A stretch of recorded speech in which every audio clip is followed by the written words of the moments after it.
Welcome to the Melanated Midlife Podcast. This week, my guest is Xochitl Rodriguez. She is a mental health professional that is dedicating her work now to coaching and mentoring parents of teenagers. Have you maybe had some struggles in that area? Because, honey, yeah, I got stories to share about that. But we're focusing on the parent themselves. How do you learn how to let your teens grow into the independent adults that we all want them to be? If you are in this situation, this is definitely an episode that you'll want to tune into. So let's get started with my conversation with Xochitl Rodriguez. Hey, everybody. Welcome to another episode of the Melanated Midlife.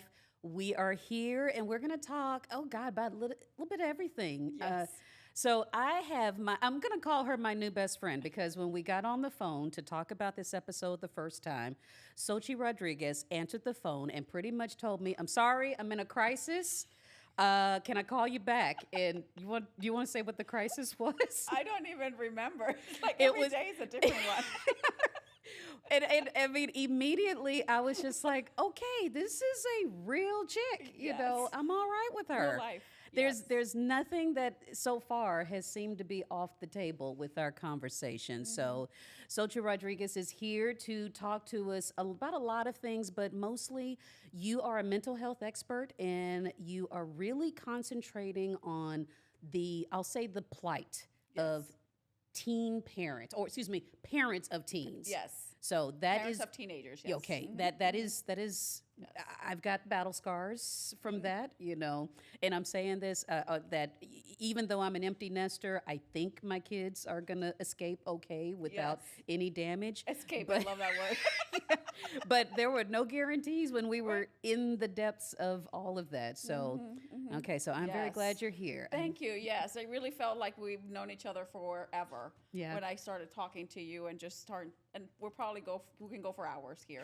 So we'll try to make it as efficient for the audience as possible. Absolutely. Yes. I'm glad you're here. So, thank you. First of all, we are going to just start off with your idea, your definition of midlife. Yes. What does midlife mean to you? Yes. Well, before I forget, thank you for allowing me to be here. Midlife. Oh my gosh. You say that word and I get excited. I get so excited. For me, midlife means wisdom, means freedom, means opportunity, means reset. I am 47. I'm going to be very transparent. I'm 47. My kids are older teenagers now, and I feel alive. I feel like I've gotten a second opportunity in life. Not a second, but just a revamp of who I am. And now I get to discover who I am. And I mentioned the word freedom because I get to really be myself. I don't have to be the cheer mom. I don't have to be the theater mom. I don't have to be the this mom. I don't have to be anybody else but Xochitl. Yes. Now Xochitl takes the front stage, and I love the stage. But that's where my freedom comes in. Now I really don't care what people think. I'm 47. I've done my life. I've lived my life the way that I've been wanting, and I made the sacrifices that I've chosen and things like that. And now it's time for me. Yeah. And that's capital M, capital E. Oof, girl. Okay. So that's what midlife means for me. I love that. Yes. I'm excited. I like that you put your age out there, because so many times people will say, well, I'm of a certain age, or they'll whisper it, I'm 47, or, you lower an octave because it's not something that we want to just have as a badge of honor. But I'm just like, forget that. Yeah. No. There's a lot of goodness in that. Yes. Hey. I've raised some amazing kids. I've done some amazing things with my career. So while raising kids, you kind of have to put a little bit of, stop and just kind of divide your time. But I never stopped searching for me. So now that I'm 47, I'm very proud of what I've accomplished so far. And it's still the beginning. There's so much more coming. You said that I never stopped searching for me. I need a T-shirt with that on it. Oh, girl, when you write your book, please make that the title. I want credit because I just pointed that out. Yes. I love that quote. I never stopped searching for me. That has been a long journey for me. I have to say it. I'm an older of two siblings, and I'm naturally a pleaser. And so first it was my parents, and then it was the husband, which I'm divorced now, and then it was my kids, and then I've always wanted to please everybody, but there was always something inside of me that it's like, no, there's something in there for you, and I never wanted to lose the woman that I am. Yes, I have a lot of roles. Mm-hmm. But inside of me, I'm a woman. I'm a girl. Yeah. I am a girly girl. I am a macho girl. I can be anything that I want to be. So, and I've kind of experienced different stages of my life, and I love that. I love the person that I've become, and I can say that proudly. Mm-hmm. I feel that. Mm-hmm. Well, so I've told everybody a little teaser that you are a mental health expert. Your concentration is about parenting teens. Yes. So why don't we go a little bit back? Like, you've got a few stages that led you to that point. So you didn't just walk into the world at 21 years old and say, you know what, I'm going to be an expert on how to parent teens. God, I'm sure there was a lot that happened before then. So tell us the path that led you to this. I can laugh for 15 minutes straight about that statement because that was not my path at all. Actually, I was told when I was 15 years old that I couldn't have kids.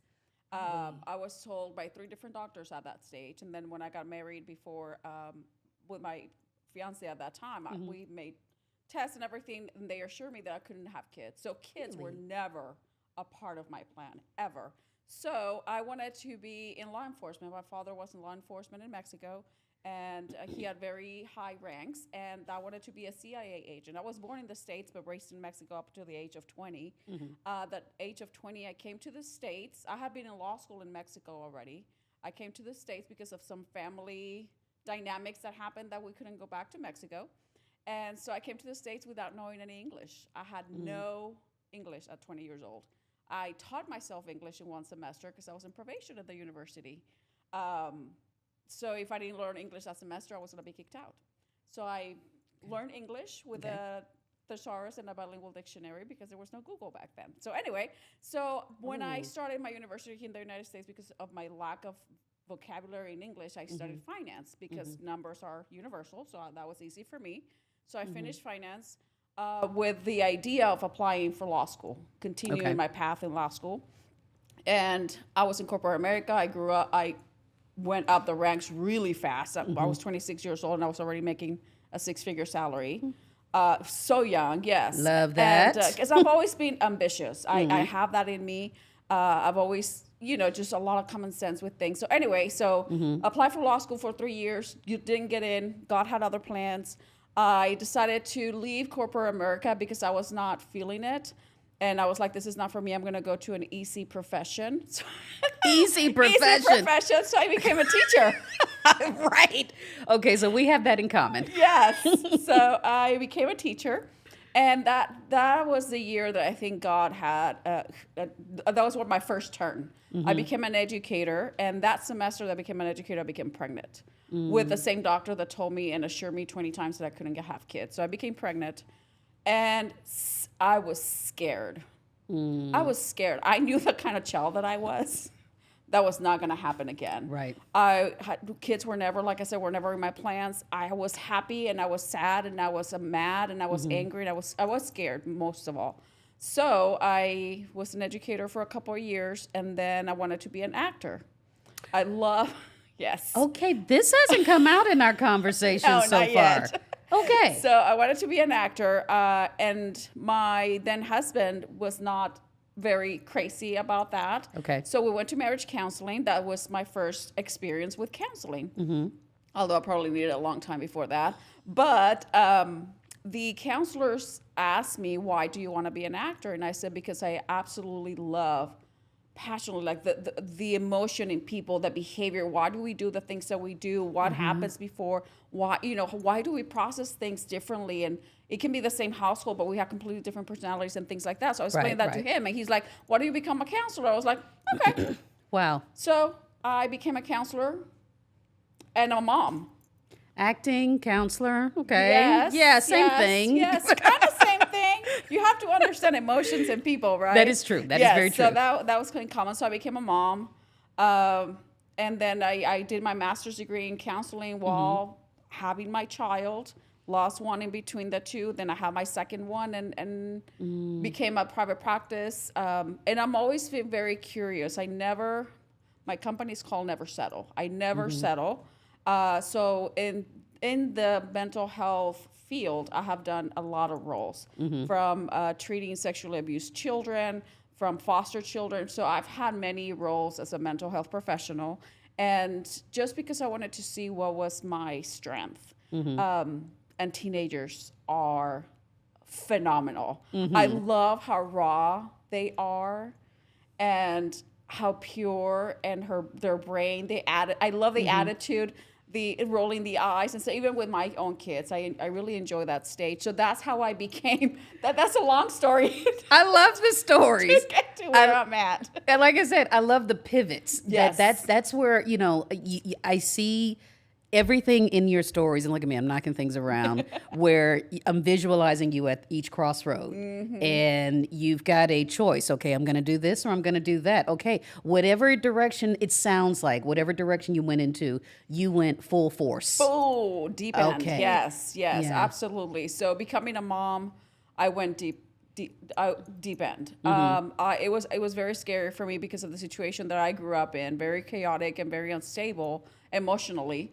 And so I wanted to provide something different for my kids. And part of becoming a mental health professional was to ensure that I was going to do a good job with my own kids. I am the kind of person that if I don't do a lot of things, but when I choose to do something, either I'm going to be top, I'm going to be the best, I'm going to be... So it's I challenge myself to that. It's a good thing and a bad thing also. But it can be a curse. But I've used it, like I said, it allowed me to have a little bit of peace with raising and understanding my role as a mom. But my whole life, I wanted to be a professional. I always knew that I wanted to be an executive, that I wanted to be at the FBI, that I wanted to be a CIA. I always saw myself as an executive of some kind. So I never lost that touch. I never lost that vision. Yeah. So even though I was dedicating my life and my career, I was pivoting to make sure that I was serving my kids, I was actually also serving myself. That is awesome. So it kind of worked out. I didn't know at the time that it was going to work out that way. And I hear what you're saying about, wanting your career, you wanted to be a good mother at the same time.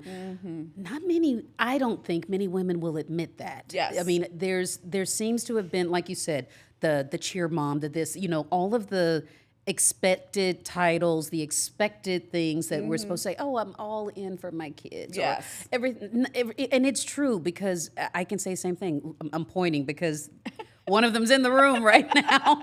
But, that it is okay that they can coexist in the same place, the same goals, or different goals in the same place. Absolutely. And I'm so passionate about that because that was a battle. That was a real battle that I suffered. It was like, I don't want to forget who I am. Yeah. And then I'm very ambitious. I've been told many, many times I have very masculine energy. And I admitted to that. And then I was like, no, wait, I'm going to challenge that. It's not masculine energy. I'm a powerful woman. That's completely different than having masculine energy. So once I embraced my feminine power, I was like, wait, I have two girls. I have to show them that they're not an obstacle for me not to complete my dreams, not to fulfill my purpose. Yeah. I want my girls to understand that I have a purpose too. Yeah. It's not being selfish. I'm serving them better by being who I am. I'm giving them permission to fulfill their purpose, whether they have family or not. I feel like, especially culture, and I'm gonna speak culturally because I'm Hispanic, but we feel like children, we have to stop our lives as women and dedicate it to the kids. And I want to say, no, it doesn't have to be that way. Yeah, it like I doesn't. said, I wanted to demonstrate to my girls, if you have a dream to fulfill because God put it inside of you, go for it. Yeah. Figure out the kids. You can still be a good mom. You're not going to be perfect at everything, but you can divide your time wisely if you know what you're doing. So that's why I got prepared to parent teenagers before they were teenagers, so I could understand their communication. I could understand how to connect with them. I could understand what other teenagers needed so that I could understand what my teenagers needed when they needed me, so that I can be very efficient with everything that I had to do with them. Right. And so far, it's. Okay, now I'm curious about that because I'm thinking of the educator side of you, and coming into mental health and teens specifically. Was that the bridge that led you into this field, or were teens just that fascinating that that's where you landed? Because I was a high school teacher, so I get there was a lot of dynamics in that group. And in mental health, this is going to sound like a joke and like a very selfish joke, but everything goes back to me. And everything goes back to us, and everything goes back to me. And I wanted to see how I could benefit from this situation. So teenagers, ones were fascinated, but it came back to me because I knew the kind of teenager that I was. And the trouble that I caused and the headaches that I gave. Yes. So I knew what I remember what I would think during those ages. I ran away from home when I was 17. I packed my stuff and left. Because I didn't think I could live with what I had at the house. And once I left, I realized, it wasn't that bad. So like I said, I knew my thought process. So I wanted to prevent my kids to get to the point to where like, I cannot live with the situation anymore. Got it. Because I am not an easy person to get along with. I have very high standards, and that can be seen as very restrictive or disciplinary. But I wanted to be able to understand and That's to great. Connect. Yeah. More than anything, we are relational as a mental health professional. I know that human beings, we're relational beings. So we have a huge need to connect. And more than anything, teenagers need to feel that they belong. They belong somewhere. Either they belong to you as a family member, or they belong to the clique at the school, or they belong to the gang, or they belong to. But if they don't have a sense of belonging with you, that's when they'll look outwards. So tell me about the I'll say the business. I mean, yes, we are talking about humans that you are serving, but it is a business. So I mean, give us a little bit of overview of who is the target group? Who's walking through your door that is your perfect patient candidate or person that you're working with? So I've been in the mental health field for about 15 years. 75% of my clients have been teenagers. Just by default, people that, from other, from the schools that I've taught and things like that. Now I'm making a transition to not necessarily doing one-on-one with the teenager as a therapist, but moving more of a role as a coach for parents. Because I do believe, the teenager is part of an environment. It's part of a dynamic. And so more than 90% of the teenagers that come to me, it's a disconnection with the parents. They don't know how to communicate. They don't feel understood by parents. So I'm moving more into that coaching space for parents to be able to connect with teenagers. Okay. Something that I do want to mention is this generation of teenagers right now is the first generation of human beings in the history of Earth that were born with a digital device in their hands. The teenagers right now. What that means is they didn't have the opportunity to truly connect person to person. The first thing they connect was to the digital device. I'm not judging anything. It's just part of my kids were like that too. Especially my youngest one, my oldest, the devices were not as easily available, but my youngest was. So these teenagers have lacked that true connection of the relationship. So I sense there's a huge disconnect, misunderstanding with teenagers. They feel lonely. The suicide numbers are skyrocketing the last 3 or 4 years. So I have a mission. Yes. I feel like I have a mission to not to rescue, because I'm not a superhero, but to bring understanding for what they're going through and close that gap of misunderstanding, because the parents were busy too. We're not spending the time. We're losing that touch to connect because our life is so crazy. And the teenagers don't have that ability to connect. And so nobody's teaching them how to close that gap. And that's where my coaching business is coming from right now. So my ideal client right now, my avatar, will be the professional mom that wants to be good at her career and doesn't want to lose sight of that, the high demanding career that is living with teenagers, or especially kids are like 10, 11, 12 years old. And I want to get them ready to be able to connect with their teenagers before those teenager attitudes and miscommunication and all those things happen. Because it is coming. It's coming. It's coming. Teenage years, they don't start at 13. They start like at 9, 10 years old. Yeah. Yes. Oh, my gosh. And everything changes. The way that you communicate with them, the way that you discipline, the way that you set boundaries, the way a lot of the times we want to keep disciplining teenagers the same way we discipline a school-age kid. And it's completely different. Yeah. Completely different. No wonder teenagers feel disconnected. You know, everything that you're saying about the digital devices, I see that because, and this has just been my own observation about young people that are in the workforce right now, the young 20-somethings that are coming into the corporate jobs. And just conversations where, you know, other colleagues are, you know, making comments about the social anxiety or the awkwardness with the one-on-one. And again, I say this with all empathy and understanding of how they got to that. Yes.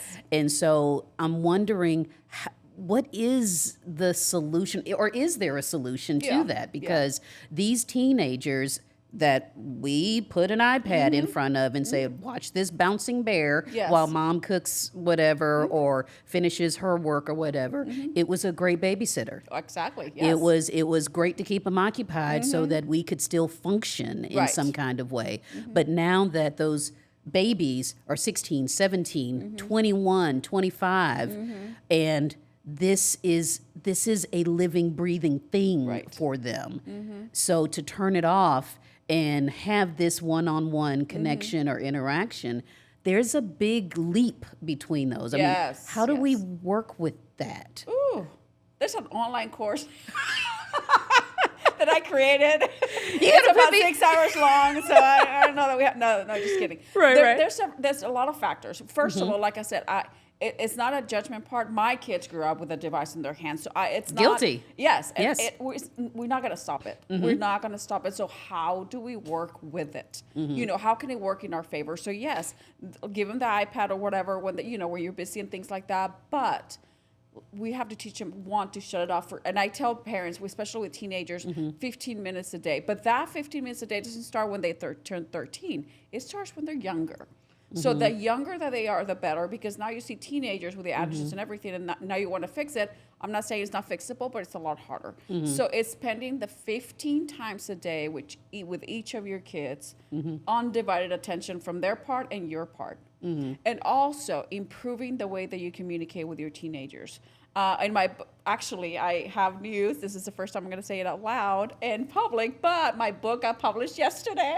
Yes! This is an exclusive? Yes. Oh, yes, my, congratulations. Yes. Yeah, so it's a guidebook for my online course. It can be independent, but it's meant to kind of work together with the online course. But like I say, but I have a quote there that says, with your teenagers, your teaching and preaching years are over.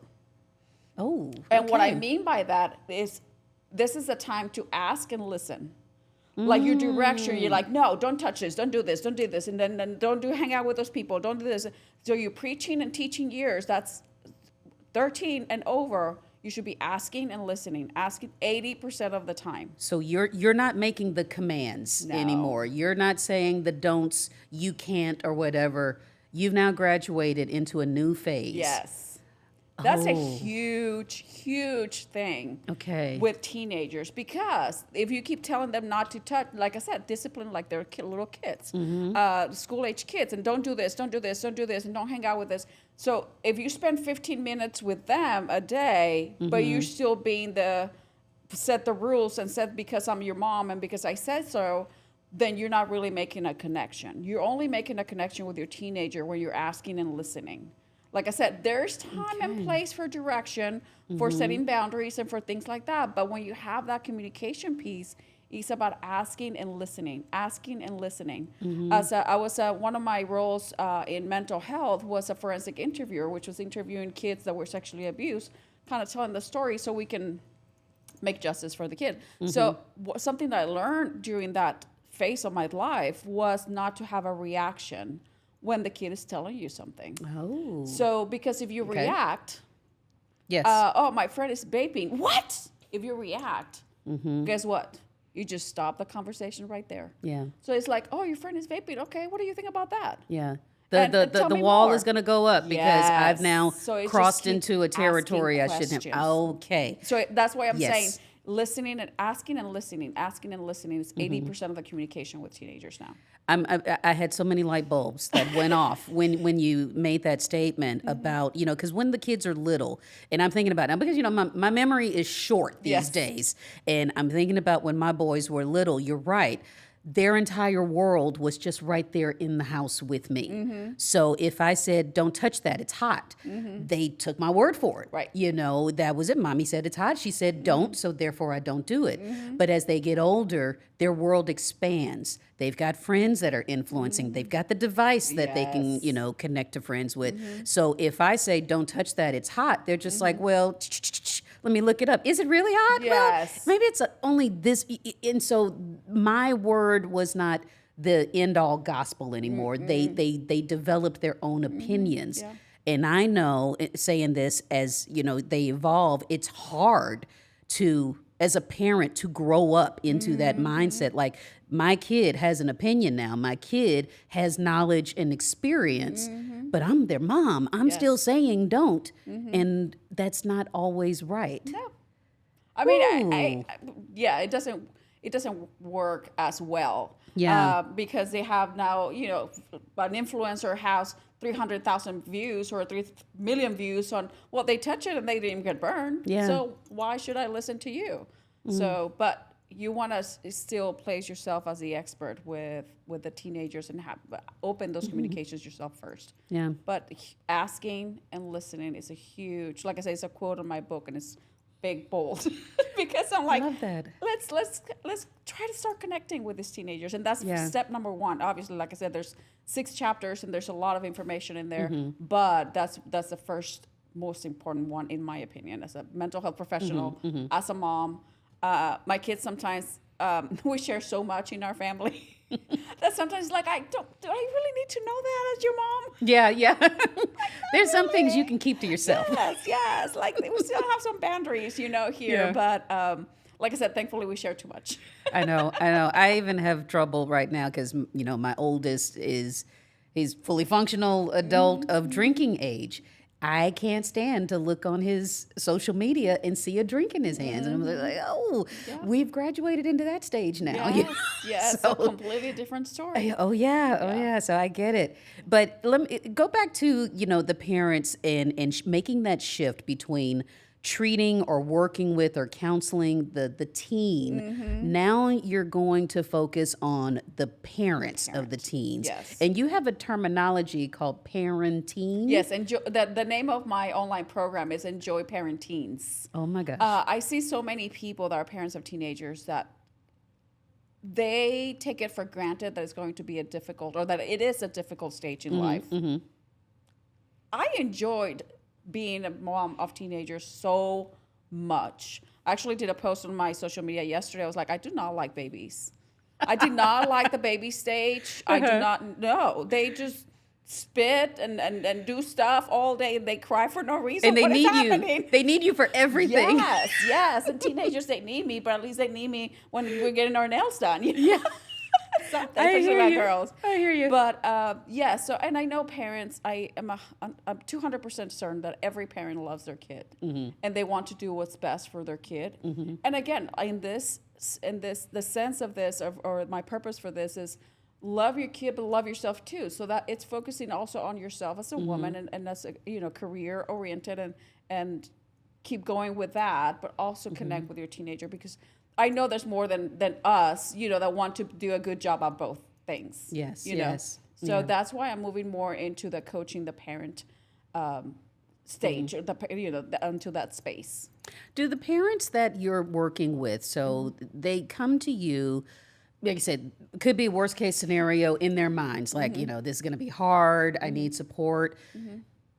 Is there a situation where your parents are struggling to let go of those teens, you know, because I know I kind of had some helicopter tendencies during my their teen years.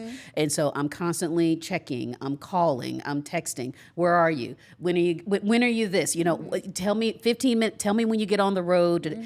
And I'm sure at some point it was just a little too much for them. Yes. You know, for me, it was not enough. But I mean, do your parents have trouble giving those teens, those little birds, their wings? Oh my gosh. I would say 100% of the time. Okay. Yes. And that's very, and it's because when they were younger, we control their environment, like you said. It's like, you're in my bubble. And now you're bursting the bubble. What? And so it's the most beautiful thing that I experience as a mom. It's knowing that I've done my job.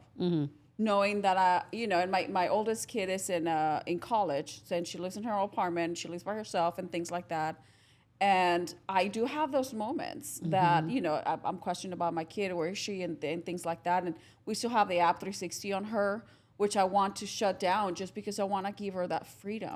Because when we are overprotecting our kids, the underlying message, and your son might look this way, but the underlying message is, I don't trust that you can take care of yourself. Yeah. Sorry. Yeah, I believe you. Yes. I believe you. And so we have got, as a society, not just you, as a society, now we can track where our kids are. Doesn't matter what age they are.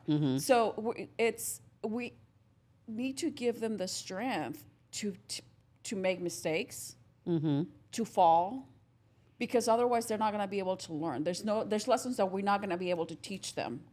So we're not giving them that space for them to explore what their power is. Yes. Or how to find their power, because when they fall, and we're going to be there 100% to lift them up. But there's only so much we can do, because that's not an intrinsic motivator. For we're externally, we're like, okay, we'll support you and I'll send you money and I'll bail you, whatever it is, whatever we have to deal with. Right. But intrinsically, have they grown? Have they learned their lesson? Right. Do they trust themselves that they can take care of themselves? And the number one purpose or a reason for being a mom, or for me personally, what I preach with my clients too, is the only way that you're a good mom is that when your kids leave your house, they don't have to come back. They're welcome to come back. I'm not taking care of grandbabies. I'm not. Right. But they're welcome to come back, but they don't have to come back. That means that you've done your job giving them the wings that they needed to fly. I've done my job when you don't need me anymore. Yes. That's the only reason we become parents. Yes. That's the only reason we bring him to this world. Yeah. Some of them were pushed off the cliff to be able to fly, So, exactly. But the more conscientious parents were like, no, stay away from the cliff, because that's dangerous. Yeah. But if they don't fall off the cliff, they're not going to be able to fly. There's so many gems in that one statement, because I see in this season where we're coming into our own, like you said, you never stop searching for yourself. And imagine if, as a parent, you just create new human beings that are constantly dependent on you, that are constantly coming to you to solve their problem, whether the problem big, small, or whatever. It could just be, hey, I've got a hungry headache. Mom, what do I do about it? Right. And if we're constantly in that phase of chasing, taking care of, kiss the boo-boos for teens and adults, you're right. Then we haven't created fully functional adults. We haven't raised responsible people that can go out and give some kind of talent or whatever service to the world. And thinking about what you're saying with yourself, the more independent they are, then you've got this other half of your life to explore what you want to do, your goals that possibly have been put on hold on some level. On some level, yes, yes. Kind of put the brake a little bit, but that was the thing that was coming to my mind. It's like, it's not you're not only not giving them all their power for them to own, but also you're not giving yourself the power to grow, to keep exploring, to keep growing, to keep connecting with your purpose, with yourself, and reinvent yourself. You know, there is a stage where you're raising kids, when you're raising, you know, small children, school age children. There's a stage where you're raising the teenagers, where they start driving and things like that. You have a little bit more freedom, but then there's a stage where, okay, now you can go, and then I can keep growing. Right. Because if we stay so focused on the kids, my question would be, if you were my client, for example, my question would be like, what's your purpose? What have you worked on yourself for? Yeah. Define to me who you are. And most women are going to feel lost with that question because they're like, no, I'm their mom. Yeah, that's a role that you played. Yes. You know, and that's a stage in your life. But you're also a woman. You're also a human being. God also created you with a purpose. The universe has a way with you. So you know, it's how can you be the best version of yourself, to not only for you, but also to set, like I said, to set that example for your kids. That is so true. Yeah. To keep growing and never stop. When your parents, not your literal parents, but your client parents come in the door, what is the number one goal that you are hoping for them to achieve? What kind of specific growth are you looking for under your care, your counseling, for them to just be able to say, you know, they come to you with whatever the issues are and they go off into the world. Where are you trying to get them? My number one goal is for them to realize and to, you know, to work on whatever they need to work on, so they could get the heck out of my office. The same role I have as a parent. To not need you anymore. To not need me anymore. Okay. How can we give you the tools? How can I give you, what can I show you? What tools can I share with you? How can I, you know, make you see your own power, so that you stand on your own. Yes. Because guess what? And it's true, because I'm bilingual also. I have a wait list of people that also need other stuff. And that's why I'm more expanding more into the online coaching, you know, and the speaker arena, just because I want to be able to reach more people with that message. It's like, let's get, and we all have baggage. We all have trauma. We all have, it's not like, oh yeah, I tell my kids all the time, my own kids, it's like, just say for your therapist, because I know I messed you up some way. And it's true. Like, and they know, like, say for your therapy, because and they've had therapists, you know, on and off, you know, since they were younger. But we all have that. So it's like, okay, how can we cope with what we dealt with and move on? My favorite, that's something that I always do in my first interview with my clients when I start seeing them, teenagers or adults, is like, okay, then what? All this happened to you, and all you're suffering, all this depression, and I'm not minimizing. Please do not take me the wrong way. I'm not minimizing what happened. We still dig into the past. We still dig into emotions, because you have to kind of be able to bring those out. And it's like, okay, so now what do you want to do with this? Yes. Because we have the power to choose what we do with it. Either it's going to break us down or it's going to lift us up. But you gotta grow from it. Yes. And whichever way you choose, it's fine. Yeah. I'm not there to tell you what to do or how to manage your life. Right. If you want to play, you know, if you want to play that part where you're just going to be defeated the rest of your life, that's okay. That's your choice. Yeah. You know, but if you're going to work with me, let's look into what's the other possibility. Okay. And give people choices. Yeah. So, but yeah, my first thought when I get new clients is like, okay, how can we work this out to where you can accept and embrace your story, and so that can give you that story can give you the power to propel and work on your purpose and find yourself. I'm very curious with some of your clients, and I want to keep saying parent clients specifically. You mentioned about, I keep going back to the cheer mom or the room mom, and I remember that season, that time period when the boys were in elementary school, and I swear there seemed like there was something every single day that you had to either make, donate, create, and deliver to the schools, which, you know, as an educator, I get it, because it takes a village to get your kids, you know, number one, to have a good quality learning experience, but then their little community in that school. But there were times where I battled the perfect mom image thing. Pinterest mom. Yes, and I rebelled against it quite a bit because there were times as a working mom, I felt like there were some moms that had all the time in the world, and I'm like, when do these chicks go to work? When do they, it didn't seem like there was a fair allotment of energy and time that was given out to all the parents.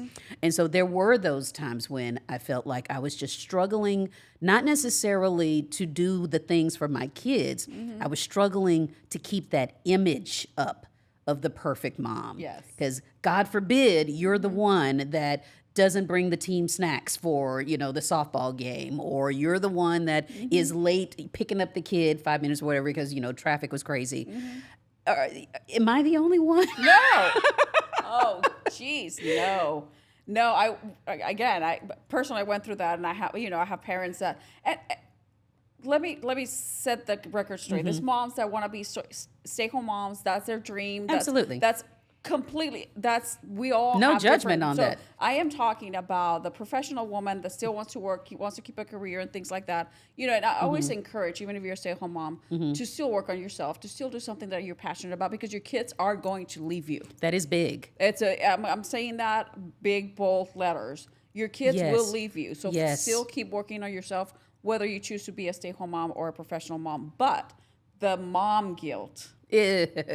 Mom guilt, Catholic guilt, all that. We got all the guilt. We just make a big peanut butter sandwich of all the guilt, But I would challenge you, and I challenge my parents, the parent clients that I have, is to change the narrative. It's like you're not rebelling against it; you're putting boundaries. Ooh. It's like I have a boundary, and I'm here for my kid. Yes. Even my own children. I was asking my youngest one. She's a competitive cheerleader, and very involved parents in that field. And I was telling my kid, I was like, "Do you want me to be like?" I was asking her like a couple of years ago. "Do you want me to to be that kind of cheer mom?" She's like, "Mom, you be you." Oh. My kids have taught me more than the letters after my name. That's an excellent moment. That is she's like, "Mom, you be you. You and I were good." She's like, "I'm there to compete. I'm not there to make friends. I'm not there to make a social circle." She's a very competitive person. She's a Virgo, like completely either I win or I win. So, but she's like, "Mom, you do you." And my oldest has always said the same message. "Mom, you're an excellent mom. You're here for me. I never, ever doubt that you're here for me. And I admire and, respect everything that you're doing." My book just came out yesterday, and I sent my, family message to all my family, my mom, my dad, and my kids. And within 5 minutes, both my kids sent me a screenshot that they have bought the book. Oh. I'm like, I can buy that for like $5 on my, I can get my own shipment. Let them support you. You know what? Yeah. That's the proudest moment that I've ever had as a mom. I absolutely adore my kids, but it was like all the mom guilt that I felt throughout the years that I had to brush off and say, I know, I'm trusting that I'm doing the right thing. I'm trusting that I do the right thing. I trusted that I do the right thing. It's a motto that I had to repeat myself all the time, especially with the moms, comparing myself to the other moms, and that was mistake number one. But now it's like, you know what? I did the right thing. I did the right thing for my kids. I did the right thing for me. I never lost myself. I continued with my profession. They know mom is there for them for anything.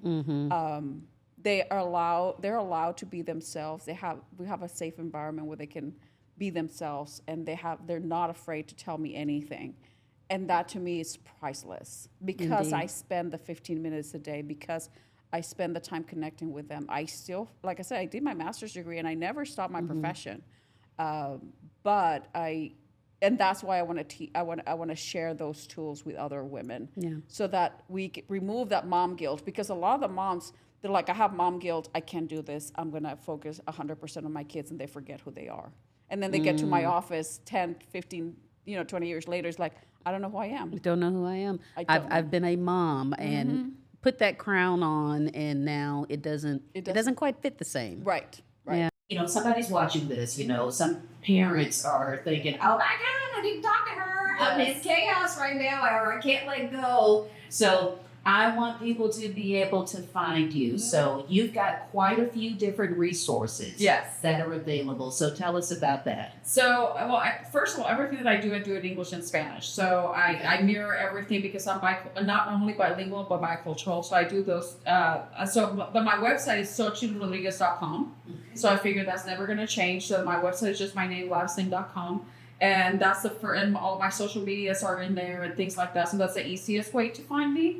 I'm also on Instagram, Facebook, and all that platforms. TikTok, maybe until this 19th, depends on right. By the time this goes out, TikTok will be gone. But so on Instagram and Facebook, I'm parenting with Xochitl. Okay. So that's how they find me. And then in Spanish, just platícalo con Xochitl. So, and I have my podcast is in Spanish. So if any Spanish speakers have a podcast, just platícalo con Xochitl. You can find it on Apple, Spotify, and YouTube. Excellent. Okay. Yes. Well, thank you very much. We're going to link all of this in the show notes. So if you're like me and you're like wanting to write down every syllable because you might have it wrong, that's okay. You can go to the show notes and you can get directly to all of her resources. Yeah. Congratulations again on the book. Thank you. That's only the first one of this year. I have another one. Hey, later. Claim it, honey. Claim it. I'm happy for you. Yes. Definitely impressed with your girls, So good job, Mom. They're such jewels. They're such beautiful souls, and they cost me. Yes, they were not easy, but we made the best out of it, and parenting them and guiding them towards the right boundaries. It was challenging, especially my little one, because my little one is so out like her mama. Oh yeah, that was your little gift from the universe. Yes. But you know what? She is. They're both amazing. They're both amazing. Awesome. So I'm very proud of who they come and I cannot wait to see them fly. Yeah. And that will be my greatest joy. Oh, that's to see them fly as high as they can. That's why we're here. Yeah, away from my sight. And then if they get to that point, go for it, baby. Okay. Mm-hmm. That is a good place to wrap everything up. So I want to, again, thank you for being here. Thank you. We are going to have all the Xochitl's resources, links, socials, and everything in the show notes. I will say that if you are a midlife or parenting teens or young adults, one thing that I do hope I got from your message was that you're not losing yourself in the journey of parenting. No. So I do want to hear your comments because I assume y'all got a lot of opinions about everything that we've been talking about. So let us know what resonated with this conversation. What are some things that maybe you might have advice that weren't mentioned that is always part of the conversation? We hear, all the back and forth. We've got the experts and then we've got the rest of the community out there. So please let us know what you're thinking. Absolutely. But for now, we will close it out, and I hope that you all got a lot out of this conversation. Teen parents, adult parents, those that might be new empty nesters, don't lose yourself at all. Do not lose yourself. This is probably the bigger message that I do want you to walk away with. But thanks again for being here. It was such an honor. Thank you so much. So much fun. It was fun. Thank you. All right, y'all. We will see you back next time for another episode of the Melanated Midlife Podcast. In the meantime, y'all take care and keep it on. Thank you.